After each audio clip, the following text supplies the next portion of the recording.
Hello everyone, welcome to the next lecture of auditing. Today we are going to start our new chapter, that is internal audit. So what is internal audit? So internal audit evaluates a company's internal controls including its corporate governance and accounting process. So whenever we think about the internal audit, the internal means inner part. Okay, when audit is done to evaluate the performance of a company internally, it is known as internal audit. The performance of company depends on the recording of transactions, how the transactions are recorded, how the compliance of laws have been done in that particular company, whether that company followed rules and regulations. It helps to maintain the accurate and timely financial reporting and data collection. So in short, internal audit म्हणजेच कंपनीच्या आतील म्हणजे कंपनीच्या आत केला जाणारा audit आहे. हा कंपनीच्या हायर केलेल्या एम्प्लॉईजकडून किंवा आउटसाइडर एखाद्या ऑडिटरकडून सुद्धा केला जातो की स्टॅट्युटरी ऑडिट होण्याच्या अगोदर म्हणजे जो मेन ऑडिट होणार आहे वर्षाच्या शेवटी त्याच्या अगोदरच नेहमी जर आपण चेकिंग करत राहिलं कंपनीमध्ये तर आपल्याला कंपनीमध्ये काम कसं चालू आहे, प्रोसेस कसा चालू आहे आणि जर काही चुका होत असतील तर त्या वेळेवरच लक्षात येतील.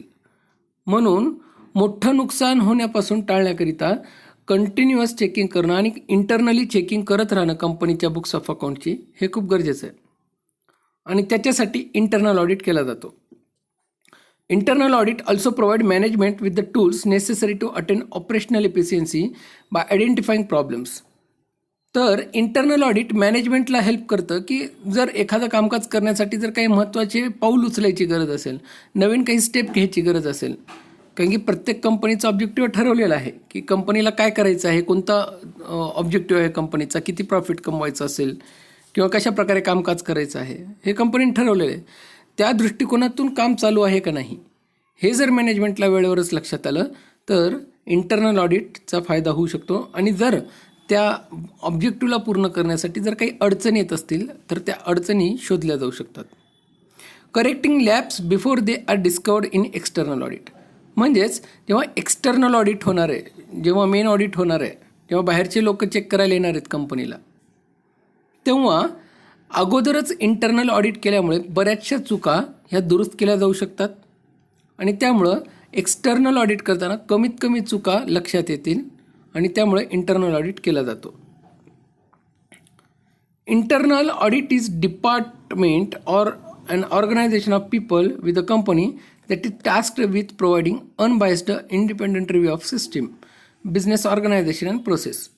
तर इंटरनल ऑडिट करण्यासाठी जे डिपार्टमेंटचे किंवा ऑर्गनायझेशनचे जे लोक आहेत, कंपनीच्या आतील लोक, एम्प्लॉईज असतील कंपनीचे, ते स्वतःच इंटरनल ऑडिट करतात आणि ते इंटरनल ऑडिट करून एक अनबायस्ड म्हणजे पक्षपात न करता एक योग्य उत्तर किंवा योग्य जे काही कन्क्लुजन असेल त्यांचा, कारण की त्यांनी अभ्यास केलेला आहे त्या कंपनीचा, ते ऑडिट करतायत त्या कंपनीचं, त्यामुळं ते कंपनीचे एम्प्लॉईज जरी असले तरीही कंपनीच्या चुका त्यांनी दाखवणं खूप गरजेचं आहे, ज्यामुळं आज जी चूक आहे ती दुरुस्त केली जाऊ शकते. एक्सटर्नल जेव्हा येतील चेकिंग करायला, ऑडिट करायला, तेव्हा त्या चुका भेटणार नाहीत. त्यामुळं इंटरनल ऑडिटरने पक्षपात न करता योग्य हे रिव्ह्यू करणं खूप गरजेचं आहे आणि बिझनेस ऑर्गनायझेशनची जी प्रोसेस आहे, कामकाज आहे, त्याबद्दल त्यांनी करेक्ट त्यांचं जे काही मत आहे ते मांडणं गरजेचं आहे. मग इंटरनल ऑडिट हे काय काम करतं तर ते रिस्क जी आहे कंपनीमध्ये, कंपनी जी रिस्क फॉलो करते ती रिस्क किती बेअर करू शकते, कंपनी किती सहन करू शकते, कंट्रोलमध्ये आहेत का कंपनीचे कामं, ते बघितलं जाऊ शकतं. त्यानंतर ऑपरेशनल इफेक्टिव्हनेस की कामकाज कसं चालू आहे, इफेक्टिव्ह चालू आहे का, हे सुद्धा इंटरनल ऑडिटमध्ये लक्षात येईल. Compliance with the applicable laws and regulations आणि जे काही रूल्स अँड रेग्युलेशन्स आहेत कंपनी चालू करण्यासाठी ते पूर्ण केले जात आहेत का, त्याचं कंप्लायन्स होतोय का, हे इंटरनल ऑडिटमध्ये लक्षात येईल. Basic principles of internal audit. आता इंटरनल ऑडिट करण्यासाठी काही तत्व आहेत, काही प्रिन्सिपल्स आहेत. तर ह्या तत्वाचा वापर करून इंटरनल ऑडिट केला जातो. हे तत्व फॉलो केल्याशिवाय इंटरनल ऑडिट कंप्लीट होऊ शकत नाही. तर त्यामध्ये नंबर 1 आहे, तो आहे इंडिपेंडन्स. तर the internal audit shall be free from any undue influence which force him to deviate from the truth. लक्षात घ्या, इंटरनल ऑडिट करणारे लोक कंपनीचे एम्प्लॉईज आहेत. मग कंपनीची जी गव्हर्निंग बॉडी असेल किंवा कंपनीचे जे काही हायर अथॉरिटीज असतील, त्या जर ऑडिटर्सला फोर्स करत असतील की त्यांनी सत्य कोणासमोर आणू नये, जर एखादी चूक लक्षात येत असेल तर ती कोणाला सांगू नये आणि त्यांचा रिपोर्ट हा क्लीन बनवावा, तर हे कुठं ना कुठं तरी धोकादायक आहे. आणि त्यामुळं इंटरनल ऑडिट हे स्वतंत्र ठेवणं गरजेचं आहे, इंडिपेंडन्स ठेवणं गरजेचं आहे. ते कोणावरही डिपेंडंट राहू नये. त्यांना पूर्ण अथॉरिटी दिली पाहिजे की ते बुक्स ऑफ अकाउंट चेक करू शकतात आणि भेटणारे जे चुका आहेत बुक्स ऑफ अकाउंटमध्ये किंवा कंपनीमध्ये, त्या चुकावर ते कमेंटसुद्धा करू शकतात. हा अधिकार त्यांना दिला गेला तर इंटरनल ऑडिटचा ऑब्जेक्टिव्ह पूर्ण होईल. नाहीतर इंटरनल ऑडिट कधीच त्याचा ऑब्जेक्टिव्ह पूर्ण करू शकणार नाही. इंटरनल ऑडिटचा कामच आहे की कंपनीच्या चुका वेळेवर लक्षात आल्या तर एक्सटर्नल ऑडिट किंवा फायनल ऑडिटच्या वेळेस त्या चुका दुरुस्त केल्या जाऊ शकतात. त्यामुळं इंटरनल ऑडिट हे इंडिपेंडंट म्हणजे स्वतंत्र ठेवणं खूप गरजेचं आहे. This independence shall be not only in mind but also appearance also. The internal auditor shall resist any undue pressure or influence in establishing the scope of assignments of the manner in which these are conducted and reported. तर हे फक्त internal ऑडिटला स्वतंत्र ठेवलं आहे असं म्हणून चालणार नाही, त्याला ॲक्च्युलीमध्ये स्वतंत्र ठेवावं लागेल. इंटरनल ऑडिटरने सर्वात महत्त्वाचं जर तत्त्व फॉलो करायचं आहे तो आहे स्वतंत्रपणे. त्यांनी कोणत्याही प्रेशरमध्ये न येता, कोणत्याही हायर अथॉरिटीचा प्रेशरमध्ये न येता खरी माहिती त्यांच्या रिपोर्टमध्ये मेन्शन करणं गरजेचं आहे की कंपनीचं कामकाज चांगलं असेल तर चांगलं लिहा आणि जर कंपनीचं कामकाज सॅटिस्फॅक्टरी वाटत नसेल तर तसेही कमेंट ते करू शकतात. दुसरं आहे integrity and objectivity. Internal auditor shall be honest, truthful and be a person of high integrity. He shall operate in highly professional manner and seems to fair in all dealings. तर internal auditor हा integrate असला पाहिजे. तो असा व्यक्ती असला पाहिजे की ज्याच्यावर आपण भरोसा करू शकतो. तो सत्याला धरून चालणारा असला पाहिजे, तो इमानदार असला पाहिजे, तो खूप प्रोफेशनल असला पाहिजे आणि तो जे काही रिपोर्ट बनवतोय तो खूप फेअर बनवतोय, खूप भेदभाव न करता बनवतोय. अशा प्रकारची रिपोर्ट त्या इंटरनल ऑडिटरने बनवणं गरजेचं आहे. He shall avoid all conflicts of interest and not seek to derive any undue personal benefit or advantages from his position. म्हणून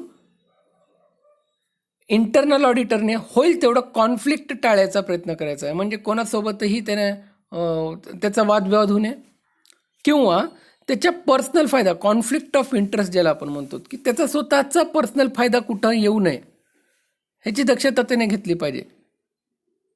त्याच्यानंतर कोणत्याही प्रेशरमध्ये न येता कोणताही बेनिफिट की मी रिपोर्ट चुकीची बनवतो किंवा मी रिपोर्टमध्ये सत्य लिहिणार नाही त्याबद्दल मला काय भेटेल, अशा प्रकारचा जर व्यवहार इंटरनल ऑडिटरचा असेल तर इंटरनल ऑडिटचा जो ध्येय आहे आपला तो कधीच पूर्ण होऊ शकणार नाही. म्हणून इंटरनल ऑडिटर हा इंटिग्रेट असला पाहिजे आणि तो ऑब्जेक्टिव्हला धरून चालणारा पाहिजे. तिसरा आहे due professional care. Internal auditor shall exercise the due professional care and diligence while carrying out the internal audit. Due professional care signifies that the internal auditor exercises reasonable care in carrying out work to ensure achievement of planned objectives. Now, due professional care, तर त्याच्यामध्ये professionalism असलं पाहिजे. त्याला माहिती आहे की audit करताना कोणते टूल लागतात, कोणत्या नियमांचं फॉलोअप घ्यायचं आहे. तो प्रोफेशनल व्यक्ती आहे, तो एक्सपर्ट व्यक्ती आहे त्या फील्डचा.